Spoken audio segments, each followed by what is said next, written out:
വളരെ പ്രധാനപ്പെട്ട ഒരു വാർത്തയിലേക്കാണ്. സംസ്ഥാനത്ത് +1 സീറ്റുകളുടെ എണ്ണം ഉയർത്തി. 7 ജില്ലകളിലാണ് സീറ്റുകളുടെ എണ്ണം കുത്തനെ കൂട്ടിയത്.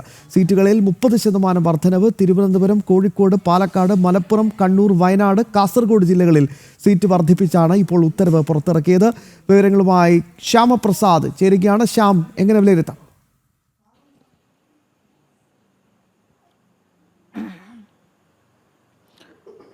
ശ്യാം, 2021, 2022, 23 സീറ്റുകളിൽ നിലനിന്നിരുന്ന ആ സീറ്റ് വർധനവ് തന്നെയായിരുന്നു 2025, 26 നിലനിന്ന് പോന്നിരുന്നത്. ആ താൽക്കാലിക സീറ്റുകളിലെ വർധനവ് തന്നെ നിലനിർത്തിക്കൊണ്ടു പോകാനാണ് ഇപ്പോൾ 313 താൽക്കാലിക സീറ്റുകൾ കൂടി +1 സീറ്റുകൾ അനുവദിച്ചുകൊണ്ട് ഇപ്പോൾ സർക്കാർ ഉത്തരവിറക്കിയിരിക്കുന്നത്.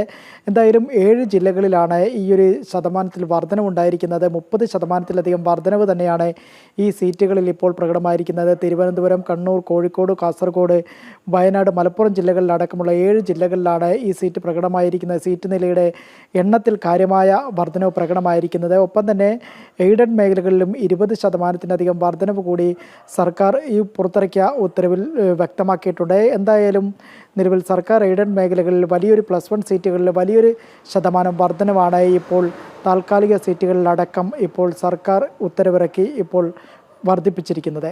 ശ്യാം.